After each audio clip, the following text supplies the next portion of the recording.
Buckle up, because this courtroom drama will leave you speechless. A smug cop thinks he's untouchable, but he's about to face a truth he never saw coming. You won't believe who's taking the stand. This is Adam Alpha, and today, we're diving into a story of justice that'll keep you on the edge of your seat. Cop Smirk says black woman takes the stand in court, unaware she's a top FBI investigator. You're asking for trouble. The warning meant nothing to Officer Henry Donovan. For years, he ruled the streets, feared by criminals and respected by his peers. But what he didn't know was that someone had been watching, someone who had quietly gathered enough evidence to destroy everything he built. And today, in a packed courtroom, that person was about to take the stand. Stay tuned, because this twist will blow your mind. Keep watching Adam Alpha to find out how this unfolds. The hush that settled inside the U.S. District Court on that chilly Tuesday morning felt more like the stillness before a thunderstorm. Wooden benches creaked under the weight of curious onlookers, journalists, concerned citizens, and law students, all eager to witness the conclusion of a gripping corruption trial. At the front of the courtroom, presiding over the proceedings, was Judge Maria Townsend, her stoic, thoughtful gaze revealing none of her inner feelings about the case. Some people in attendance had never stepped foot in a courtroom before. Others made it their weekly routine to observe dramatic trials. Today, they all shared a single tension. They anticipated a star witness who, rumor said, would blow the case wide open. In the defendant's seat sat Officer Henry Hank Donovan, a tall, broad-shouldered man with thinning hair and a pressed police uniform that looked a size too big around his midsection. Next to him, his defense attorney, Theodore Kane, sipped water and tapped his pen on the table, betraying subtle agitation. Despite that, Donovan himself remained outwardly calm, a faint smirk twisting the corner of his mouth. He leaned back, scanning the crowd as if daring anyone to challenge him. He had served on the force for over 2 decades, earning both accolades and quiet mutterings from fellow officers. Donovan's reputation wasn't squeaky clean. He was known to push boundaries during drug busts, sometimes physically and sometimes legally. Before these corruption charges surfaced, his direct superiors had conveniently looked the other way. After all, he had an uncanny knack for getting high arrest numbers and for making the department look efficient. No one had ever thoroughly questioned how or why his methods got results. But life had shifted drastically for Donovan in recent months. The district attorney's office had opened a wide-reaching investigation into potential police corruption, and Donovan's name had been the first to surface. Rumors swirled of embezzled funds, bribery, and suspicious associations with local gang members. The evidence, so far, though significant, felt like an incomplete puzzle. Everyone sensed that a bombshell piece of testimony would be needed to tilt the scale decisively. The lead prosecutor, Michael Bennington, was a soft-spoken man in his late 40s with a precise way of speaking that contrasted with the flamboyant tactics of some colleagues. He was well respected in the legal community, recognized for his dogged determination and unwavering moral compass. His calm, methodical style was in full view today. He rose from his seat and approached the bench, the soles of his polished shoes clicking on the marbled floor. The sound reverberated in the silent hall. "Your Honor," he began, his voice resonating with unspoken urgency, "the prosecution calls Miss Maya Alexandria Richards to the stand." The moment the name left his lips, a cluster of reporters at the back of the room started whispering rapidly. Some frantically checked their notes or typed on their phones, trying to identify who exactly was being called. Rumor had it that the prosecution had been waiting until the perfect moment to introduce a witness with a trove of damning evidence. Few people in that courtroom recognized the name Maya Richards. Even fewer had any notion of her importance. Officer Donovan exhaled an almost amused snort. For the last few weeks, he'd heard whispers that the DA's office had some sort of secret weapon. The smirk that now lit up Donovan's face betrayed his absolute skepticism. If the prosecution thought some random civilian or minor detective could bury him, they were sorely mistaken. He had faced internal affairs before and knew how to dodge and deflect. He leaned over to his lawyer and murmured, "We've got nothing to worry about." Then, the heavy double doors at the rear of the courtroom swung open, revealing a striking black woman in her early 30s. She wore a simple but well-tailored navy pantsuit that conveyed both professionalism and calm authority. Her hair was neatly styled in a shoulder-length bob, and she carried a leather briefcase with an air of ease that spoke volumes of her self-confidence. This was Maya Alexandria Richards. With every step she took toward the witness stand, a current of curiosity spread through the spectators. Some recognized her face from quietly circulated photographs, but those in the crowd who had never seen her before stared with open curiosity. Maya climbed the few steps to the witness box and took her seat. Court clerks maneuvered around, handing her a Bible for the oath. She set her right hand on it and repeated, voice steady, "I swear to tell the truth, the whole truth, and nothing but the truth, so help me God." Judge Townsend leaned forward, her eyes flicked momentarily to Donovan, who had now stopped smirking for a moment, and then back to the witness. "Please state your name and your occupation for the record." Maya cleared her throat. "My name is Maya Alexandria Richards. I am a supervisory special agent with the Federal Bureau of Investigation." That was the moment the entire courtroom seemed to gasp as one entity. Donovan's reaction was instant and telling. The smug grin slipped from his face, replaced by a look of guarded surprise. His attorney's eyes widened, and he quickly began flipping through his notes, alarmed that he was blindsided by the fact that the star witness was an FBI agent. Maya was not just some random detective from a neighboring precinct, she was a top investigator, one with the authority and gravitas to back up her claims. Reporters at the back were jolted into a frenzy of writing and typing. Camera shutters clicked. This was bigger news than anyone had anticipated. A top FBI investigator testifying in a local corruption case suggested something far-reaching, perhaps even tying into a network of illicit activity within the police force. The significance was not lost on anyone. Don't go anywhere, because the truth is about to unravel in ways you won't believe. This is Adam Alpha, bringing you the stories that matter. Maya gazed calmly across the courtroom, meeting no one's eye directly, yet seeming to see everyone. She carried herself with the composure of someone who had navigated high-stakes operations before and wouldn't be easily rattled. The hush in the gallery turned from mere curiosity to electrified suspense. Judge Townsend offered a professional nod. "Thank you, Agent Richards. Prosecution, you may proceed." Bennington wasted no time. "Agent Richards, could you please explain your role at the FBI and perhaps illuminate for the court why you're testifying in this particular case?" "Certainly," Maya began, her voice smooth and meticulously measured. "As a supervisory special agent, I lead a specialized task force operating under the offices of the FBI's Public Corruption Division. We investigate allegations of misconduct and illegal activities involving public officials, including law enforcement. In this capacity, I have been investigating allegations against Officer Henry Donovan for nearly a year." Another wave of hushed murmurs swept through the audience. Donovan's expression contorted into momentary disbelief, as though the notion that someone had been siren him for a year without his knowledge was inconceivable. His arrogance had always told him no one could infiltrate his carefully curated networks. Maya's presence was so commanding that even Judge Townsend had to lean back in her chair, an involuntary sign of taking in the magnitude of this testimony. The defense attorney looked as though he were mentally recalculating every strategy he'd prepared, uncertain how best to discredit a witness of this caliber. Bennington nodded. "Agent Richards, please tell the court how you came to focus on Officer Donovan's activities." Maya referred to a neatly organized stack of notes she had prepared. "Over the past 4 years, the FBI has been investigating multiple instances of police corruption in this region. The impetus for this deeper dive was a series of complaints from local residents who alleged harassment, falsified charges, and exploitation by members of law enforcement. Officer Donovan's name repeatedly surfaced during our preliminary interviews, suggesting a pattern of improper conduct." Pausing, she glanced at the crowd, meeting the eyes of several people who likely recognized Donovan's name from their own encounters with him on the streets. "Given the frequency of these allegations," she continued, "I was assigned to launch a covert operation, the main objective of which was to determine whether Donovan was taking bribes, planting evidence, or otherwise abusing his power." Donovan couldn't hold his tongue. He leaned toward his attorney, face twisted in disdain, but the judge's gavel cracked through the moment.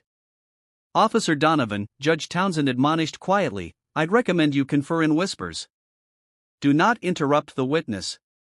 The defense attorney patted Donovan's arm, his own face tight. One disruption was more than enough. Bennington resumed with a poised question. Agent Richards, did you, in fact, go undercover in this case? Yes, I did. And could you elaborate on the nature of that undercover operation? Of course, Maya said, her voice never wavering. Operating primarily out of the J. Edgar Hoover building in Washington, D.C., I took on a cover identity that allowed me to integrate into certain social circles frequented by associates of Officer Donovan. Over the course of 8 months, I collected audio recordings, financial data, and other forms of evidence, all aimed at exposing how these individuals were colluding to launder illicit funds. Donovan's name was front and center. A collective gasp punctuated the air. While everyone had assumed Donovan's trial was about typical police corruption charges, like extorting small businesses or roughing up suspects, nobody had fully grasped the possibility of a more layered scheme involving laundered funds. Bennington cleared his throat, but his voice carried a note of satisfaction. So, to confirm, you spent 8 months undercover, directly observing the activities of Officer Donovan and his associates? That's correct. Would you kindly share with the court the nature of these activities in as much detail as you can, Agent Richards? And so it began. Maya detailed how Donovan allegedly used his position to intimidate local business owners into paying protection fees. She outlined how he filed falsified police reports against anyone who refused to pay and how he pocketed cash from some of the city's most notorious street gangs. Witnessing his smug grin vanish entirely fueled the dramatic tension in the room. By the time she finished, the crowd was riveted, breathing as one, as though enthralled by a cinematic thriller. Every new piece of evidence Maya recited felt like another nail hammered into Donovan's defense. The narrative was so comprehensive and intricately documented that Donovan's lawyer was visibly sweating. Yet, the tension in Donovan's eyes also hinted at fierce resistance. He was not a man accustomed to losing. Despite the avalanche of evidence, he radiated a barely reined fury, his body language making it clear he blamed Maya personally for all that was happening, as though she had orchestrated some personal vendetta rather than executing a lawful investigation. Bennington moved a few steps closer to the witness stand, confidently clasping his hands. Agent Richards, the defense has contended that these accusations are based on innuendo or fabricated evidence. What's your response to that claim? Maya lifted her chin. Every piece of evidence was collected per FBI protocols, which require proper chain of custody documentation validated by multiple agents within my team. We have phone call logs, text message exchanges, and bank records that corroborate each transaction's date and details. At this juncture, Donovan's lawyer jumped up, his voice sharper than before. Objection, Your Honor. The witness is making conclusions about the nature of these financial records without. Judge Townsend gestured for him to approach. After a brief, hushed conversation at the bench, she signaled for him to return to his seat. Objection overruled. The witness may continue. This small triumph for the prosecution caused Donovan to slump back in his chair, his face slowly turning red. The smirk he had worn so casually at the start of the day was nowhere to be found. Outside, the wind howled; inside, the temperature seemed to rise as the morning wore on. Even the overhead lights, bright and unwavering, seemed to spotlight Donovan's growing discomfort. Maya continued her testimony, methodically outlining each damning piece of evidence. The gallery listened, rapt. Reporters typed furiously, and the tension built with every sentence. As the session broke for lunch, Donovan stood quickly, brushing past anyone in his path, his fists clenched at his sides. He paused only once to cast a venomous glance at Maya. She returned his glare with unwavering composure. In that glare exchange, onlookers could almost see the gravity of the fight that was unfolding, a fight about power and deceit, with truth and justice poised to unmask everything. Little did Donovan know that Maya held more than just a year's worth of intelligence. She had meticulously prepared for every angle of the defense's strategy. While he spent his lunch break in a furious huddle with his lawyer, Maya was busy reviewing files and conferring with the prosecution team, ensuring no detail would slip through the cracks. Outside, on the courthouse steps, the press was already swirling, discussing the biggest shock of the day. The star witness was not just any detective or whistleblower but a high-ranking FBI agent who had single-handedly infiltrated Donovan's circles. The public hadn't even begun to grasp the breadth of the revelations that were to come.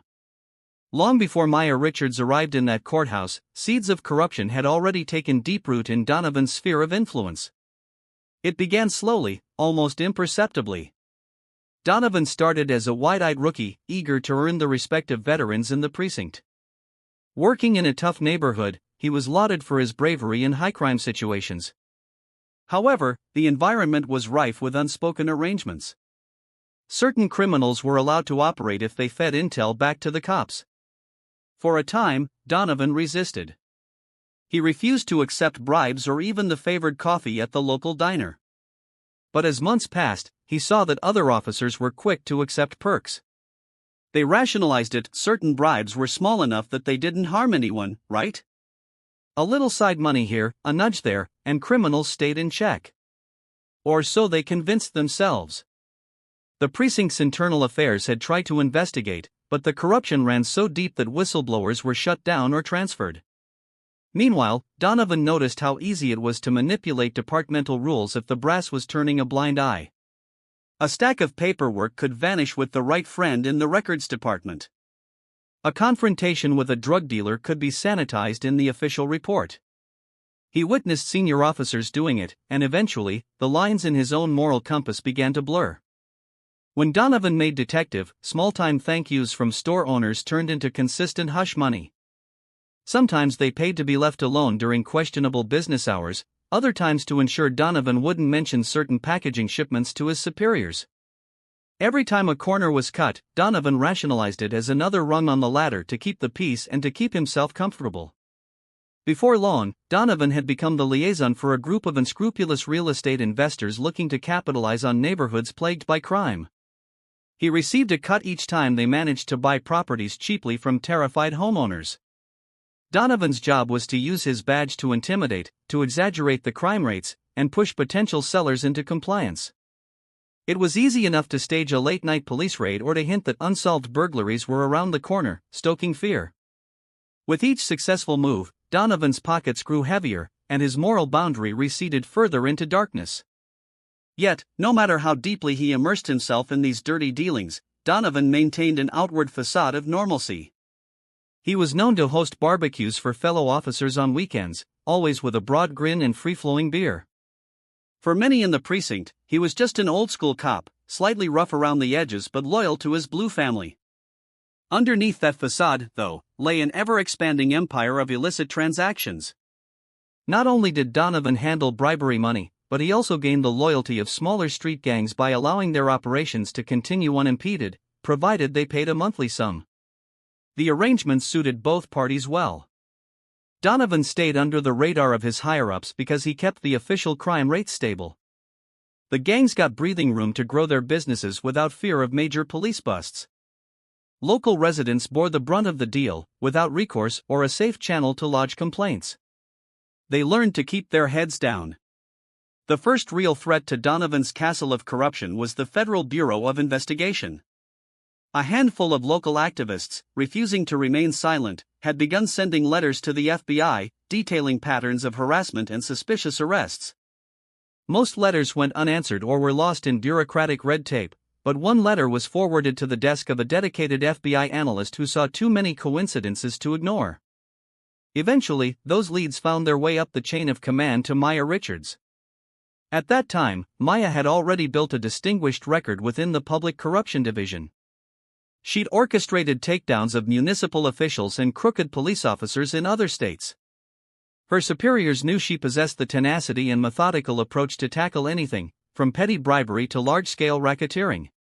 So began the stealth campaign. As Donovan grew complacent, Maya's team scoured his records: every questionable arrest, every suspicious bank deposit, every tip from a local business owner brave enough to speak up. Within months, they saw the pattern: Donovan was orchestrating a sophisticated pipeline of money and influence. The FBI needed more than just circumstantial evidence, though. They needed to catch Donovan's operation from the inside.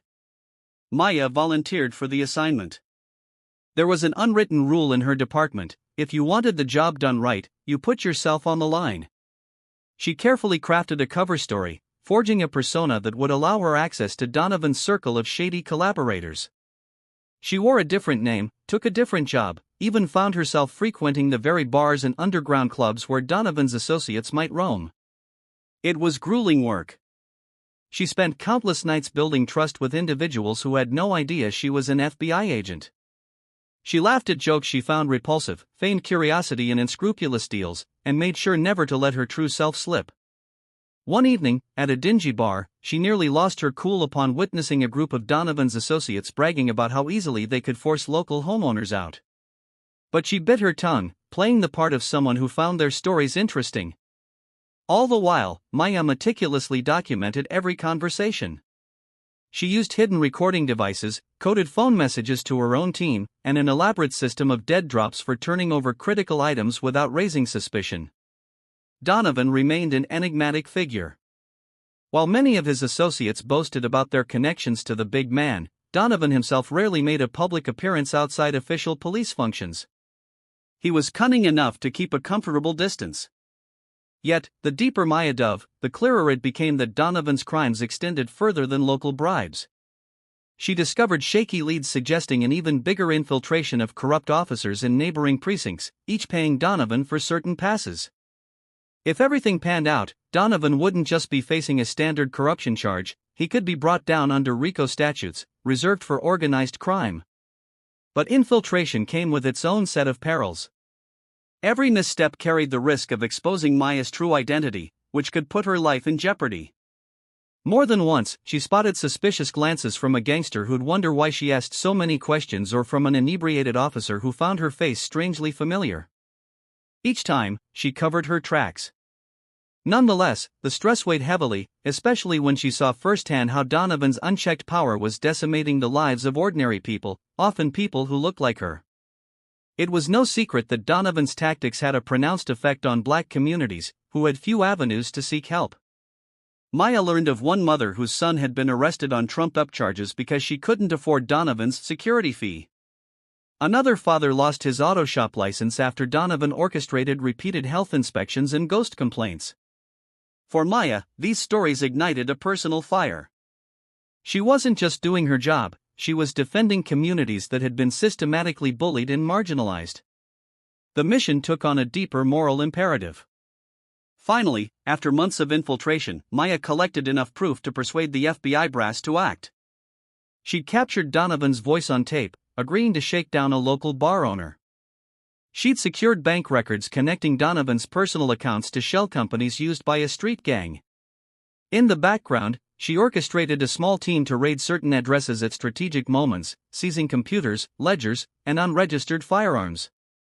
When the net closed, Donovan was taken by surprise, arrested after finishing a routine patrol shift. Now, months later, the entire operation's results had come to a head in that very courtroom. Beneath Donovan's stoic exterior, before Maya's testimony, lurked the knowledge that the FBI's net was wide and strong. He had pinned hopes on finding a prosecutorial weak spot or a bungling of chain of custody paperwork, but no such error had emerged. The case was tight, the evidence thorough. Maya, for her part, was determined not just to convict Donovan but to shine a light on the systemic issues that allowed men like him to thrive. Though not naive enough to believe one conviction would fix an entire institution, she harbored the hope that justice could spark bigger reforms. From the very start of her career, she dreamed of wearing the FBI badge with pride, holding accountable those who believed themselves untouchable. After the lunch recess, the courtroom filled up once more, thrumming with anticipation. Donovan returned alongside his attorney, Theodore Kane, who continuously whispered instructions, presumably telling him how to maintain composure and not react to Maya's statements. From the witness stand, Maya watched them approach, carefully noting Donovan's rigid posture. He appeared calmer but still wore the same unsettling glint in his eye. Pride, anger, or fear, it was hard to tell. Maya wondered briefly if her testimony had shaken him. It took years to develop the observational prowess that served her so well as an undercover agent, and everything in Donovan's body language told her he was fighting some internal battle. He likely realized that the power he held was precariously close to toppling. Prosecutor Bennington stood up again, shuffling a sheath of documents before casting a measured gaze at Maya. Agent Richards, you've spoken about the broader context of Officer Donovan's alleged activities.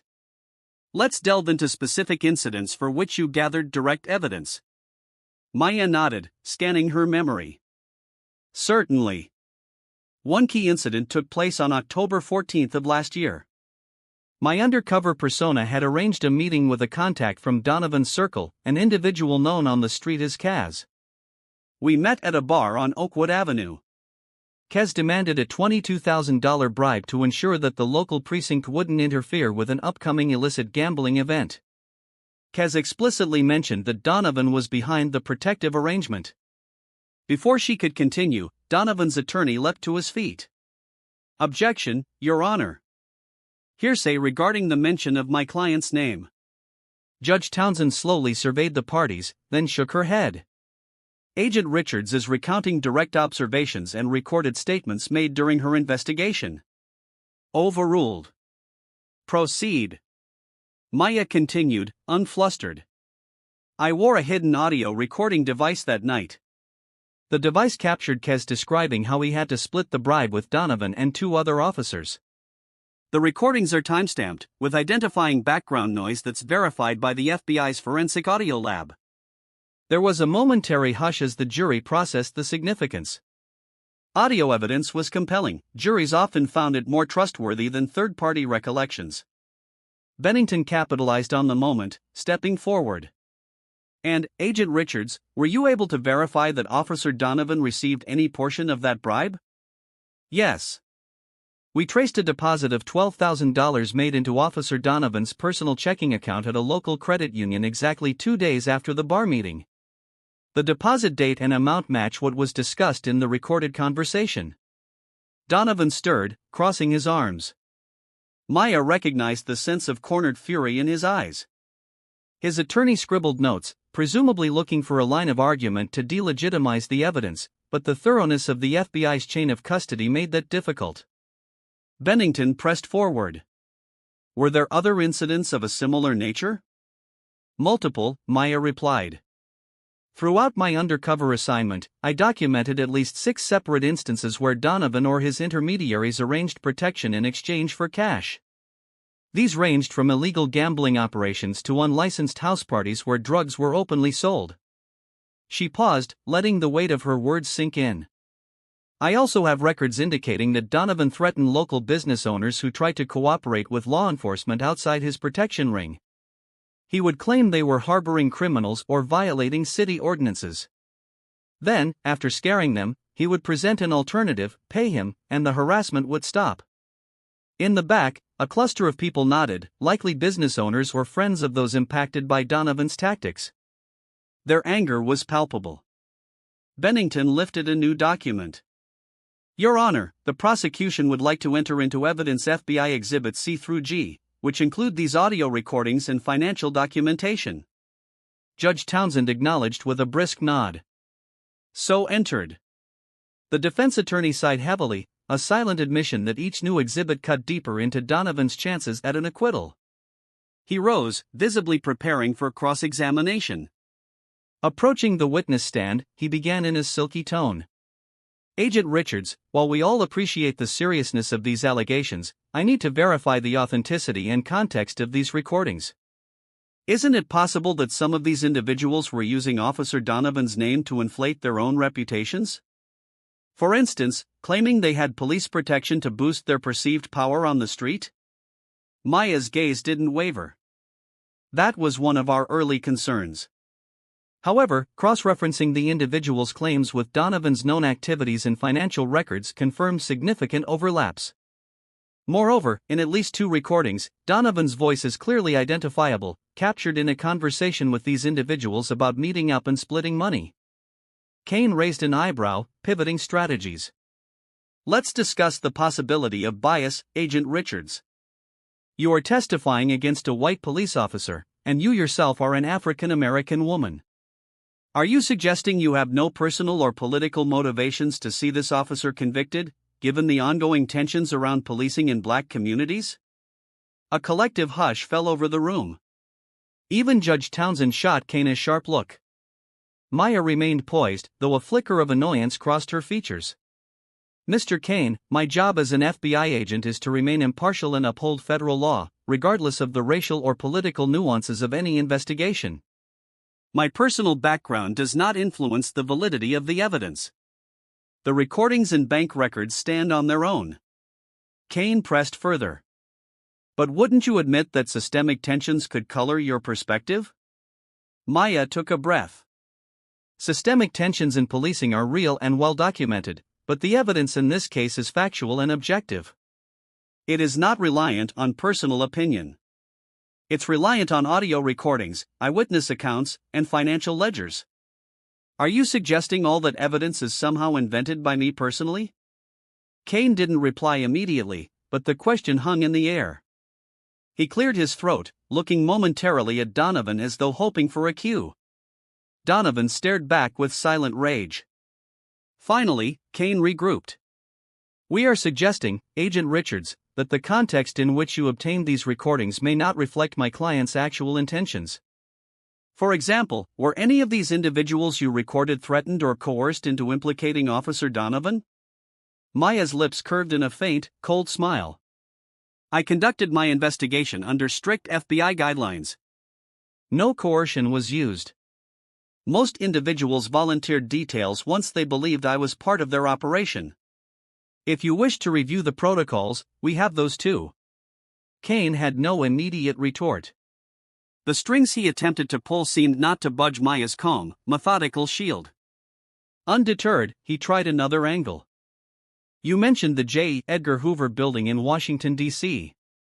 That's the FBI's main headquarters, correct? Yes. And you report directly to your superiors there? I do. Have they pressured you to find a scapegoat in the local police department in order to appease public demand for accountability? Could Officer Donovan be a convenient target? Maya's eyes narrowed. No. My superiors only demanded that I follow the evidence wherever it led. It led to your client. There was nothing convenient about an 8-month undercover operation. Kane opened his mouth to continue but then closed it, evidently unsure how to push further without alienating the jury. The cross-examination had turned into a quagmire for the defense.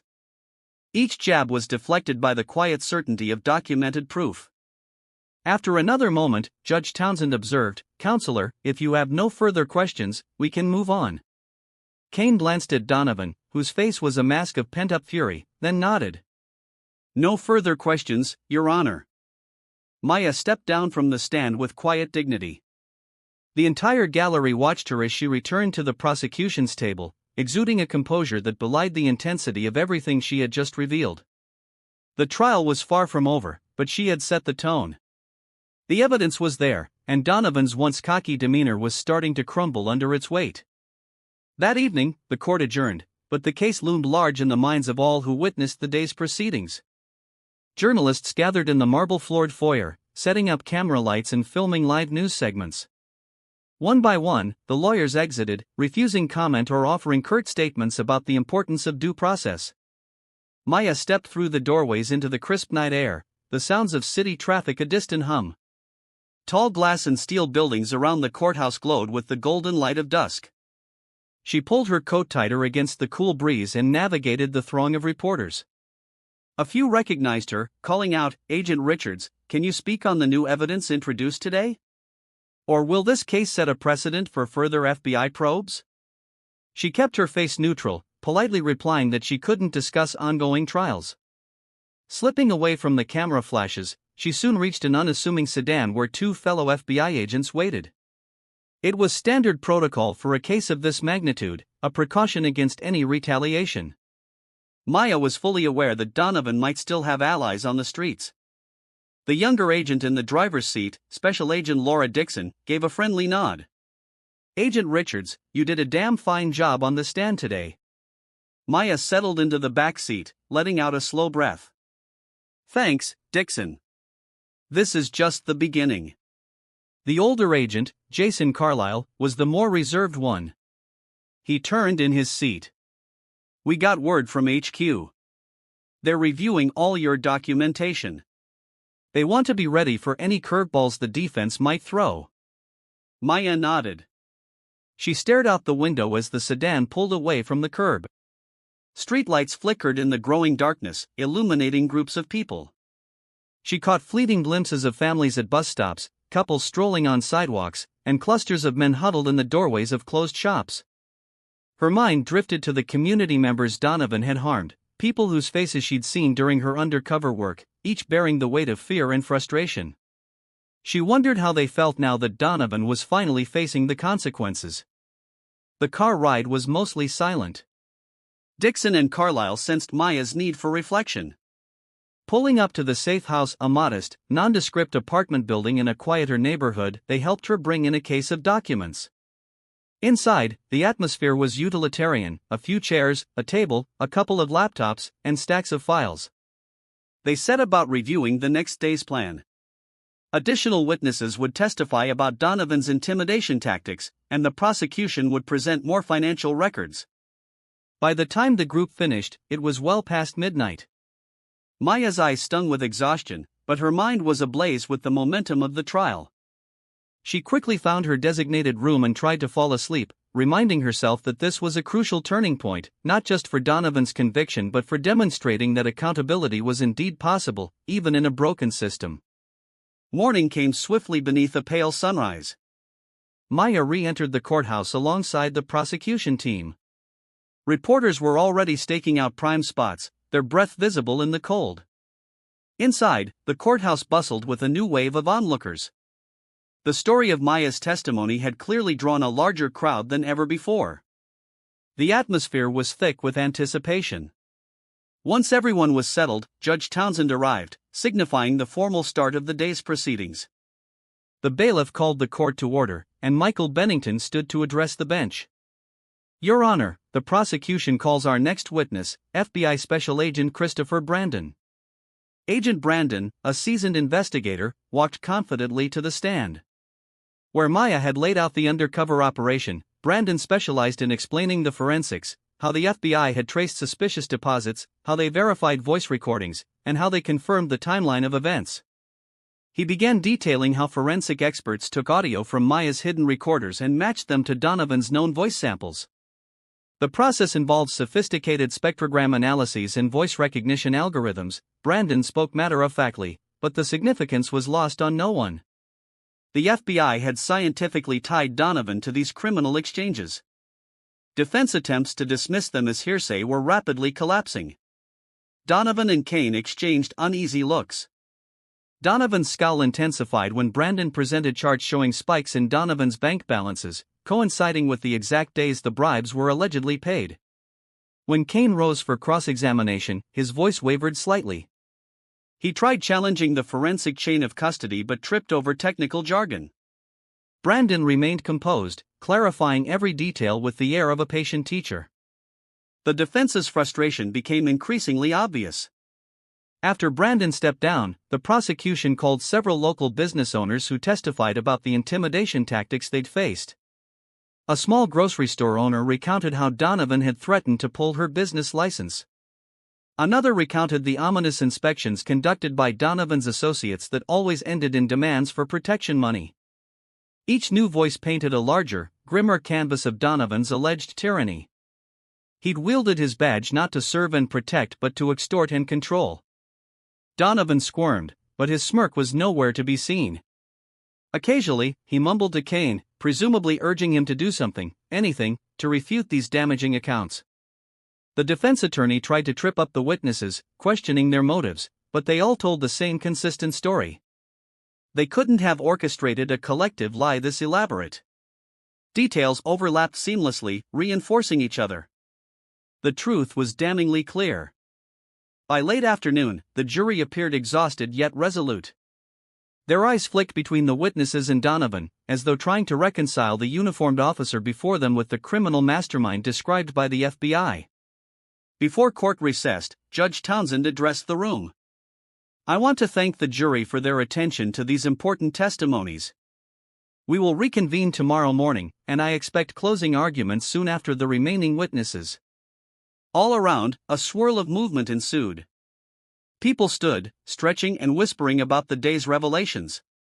Donovan shot out of his seat and stalked off toward a side hallway, Kane trailing after him. Maya watched the two go, her expression unreadable. Part of her almost felt a pang of pity for Donovan. He'd spent years building a corrupt kingdom, only to watch it fall apart in front of his eyes. But pity held no power over her sense of justice. That evening, Donovan sat in a dimly lit office at the back of the courthouse, face contorted with rage. Kane tried to calm him. "Look, we're not out of options. We can push for a mistrial if we prove the FBI used questionable methods." Donovan cut him off. "Questionable methods," he spat. "You heard them. They've got my voice on tape. They've got bank records. And that woman, they got her right under my nose for a year, and I never suspected a thing." Kane loosened his tie. "We can attempt to argue that the wiretaps were set up without proper warrants, or maybe the FBI tampered with the recordings." Donovan's nostrils flared. "That's going to be a tough sell. You saw how the jury looks at me now. They think I'm some gangster with a badge." Kane rubbed his temples. "Henry, you have to keep it together. If we go in tomorrow looking desperate, we'll lose the jury completely. Let me handle the legal angles. You just stay calm." Donovan slammed a fist on the table. "That's easy for you to say. You're not the one facing prison time. I built my entire career with my own two hands, and now I might lose everything because some uppity FBI agent decided to make me her target." The statement bristled with anger. Donovan had always been sensitive about any perceived challenge, particularly from black professionals who threatened his sense of authority. Kane read the tension in his client's voice. He had seen it before in men like Donovan, so used to power that the idea of losing it made them lash out in toxic ways. "We can request a plea deal," Kane ventured carefully, though he already anticipated Donovan's response. "Plea deal?" Donovan hissed, his upper lip curling. "I'm not confessing to anything." Kane exhaled heavily. "Then we go all the way to a verdict. But if the evidence is as airtight as it seems, Henry, we're in serious trouble." Donovan rose abruptly, pacing the small office. He paused at the door, turning to glare at Kane. "You fight this. I'm not giving that woman the satisfaction of seeing me beg." Morning broke, ushering in the final day of testimonies. Spectators crammed the gallery, eager to witness the trial's climax. Donovan sat rigidly, his face etched with simmering indignation. Maya arrived with Bennington, carrying a sense of quiet confidence. The prosecution called up one final witness, an FBI informant who had once been close to Donovan. This man, a nervous figure in a rumpled suit, explained how Donovan had coached him on cleaning money from illicit activities. "He told me the best ways to deposit smaller amounts in multiple bank branches to avoid suspicion," the informant confessed, voice shaking. The tension soared. Donovan grew red with fury but didn't dare cause a courtroom scene again. Then, with the last piece of the puzzle placed, the prosecution rested its case. Kane looked grim as he started his closing argument, trying to frame Donovan as a misunderstood cop who had resorted to questionable methods solely to reduce crime. But the line rang hollow compared to the mountain of evidence. Finally, after Bennington's succinct rebuttal, Judge Townsend sent the jury to deliberate. A hush descended as the courtroom emptied, with everyone left to pace the corridors or cluster outside. Hours passed. Maya, Bennington, and other members of the prosecution team gathered in the hallway. Agents Dixon and Carlisle lingered close, for security as much as companionship. Tension weighed heavily as the minutes ticked by. Then, the bailiff's voice echoed, "The jury has reached a verdict." Murmuring onlookers rushed back into the courtroom. News crews scrambled to set up in the front row. A few local activists who had initially lodged complaints against Donovan exchanged anxious looks, hands clasped together in silent hope. Donovan stood, shoulders square, eyes shifting with a mix of defiance and anxiety. The jury filed in, each member solemn. The foreperson, a middle-aged woman with gray hair pulled into a bun, held a folded paper in trembling hands. Judge Townsend took the slip. Silence, thick as fog, enveloped the room. Slowly, the judge read, "On the count of conspiracy to commit racketeering, we find the defendant, Henry Donovan, guilty. On the count of bribery, we find the defendant, Henry Donovan, guilty. On the count of falsifying police reports, we find the defendant, Henry Donovan, guilty. A gasp of relief and disbelief rippled through the courtroom. Donovan's face drained of color. The man who had entered the trial with an arrogant grin was now trembling at the prospect of decades behind bars. Kane placed a consoling hand on Donovan's arm, but Donovan angrily shook him off. Judge Townsend's gavel resounded. "Officer Henry Donovan, you are hereby remanded to custody immediately. Sentencing will occur next month." The bailiff stepped forward to escort Donovan into custody. The crowd stirred, a swirl of emotions: satisfaction, shock, even tears. As Donovan was led away, his face contorted in a bitter scowl. His eyes flicked toward Maya, who stood with quiet dignity beside the prosecution table. The weight of her role in his downfall was palpable. Yet, to her, it was never about personal vendetta. This was about accountability for years of harm inflicted on vulnerable communities. Donovan turned away, shoulders slumped, stepping through the door that led to holding cells. In that moment, any last vestige of his haughty pride evaporated. In the gallery, news cameras swiveled, capturing the moment. Reporters murmured about the significance of this conviction, that it might be the catalyst for broader investigations into police misconduct. Local residents who had suffered under Donovan expressed a cautious sense of justice served. Maya gathered her notes, mentally replaying all that had transpired over the last year. This was a victory, she reminded herself, but not an end to the struggle. Corruption doesn't vanish overnight. It needs constant vigilance. Still, seeing Donovan face tangible repercussions felt like a major breakthrough. In the days following the guilty verdict, headlines dominated local and national news: FBI agents' undercover work brings down corrupt cop. Footage of Maya leaving the courthouse played on loops, and civil rights organizations praised the thorough investigation. The mayor's office released statements condemning misconduct and vowing reforms. At the J. Edgar Hoover Building in Washington, D.C., the atmosphere was somewhat celebratory. Maya's superiors congratulated her on a successful operation. Supervisory staff discussed plans to broaden the scope of the investigation, given that Donovan's network might extend further than originally believed.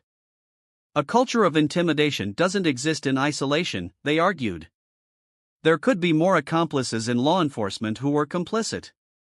Maya spent a day debriefing multiple teams, sharing insights from her undercover infiltration.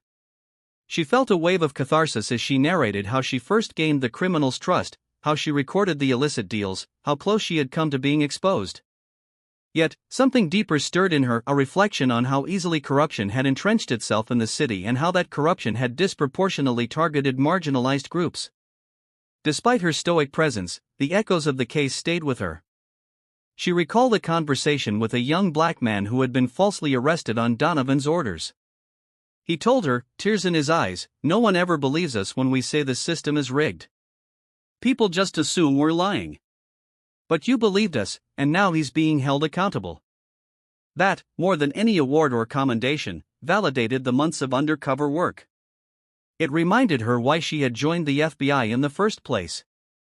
A week after the verdict, Maya traveled back to the same city for a follow-up meeting with local community leaders. She arrived at a modest community center where a small crowd awaited her: activists, church leaders, small business owners.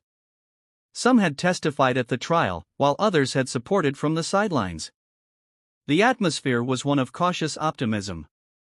As Maya entered the hall, people greeted her with nods of respect. She made a point to acknowledge them personally, hearing snippets of their experiences. Then, standing at a makeshift podium, she spoke candidly: "I know the conviction of Henry Donovan is a major step, but it's not the end of our fight against corruption and injustice. We need to keep reporting misconduct whenever we see it. My team and I will keep working, but we need your vigilance. This victory belongs to all of you who stood up and spoke the truth, even when it was scary or seemed hopeless." Applause resonated through the room, not boisterous but determined.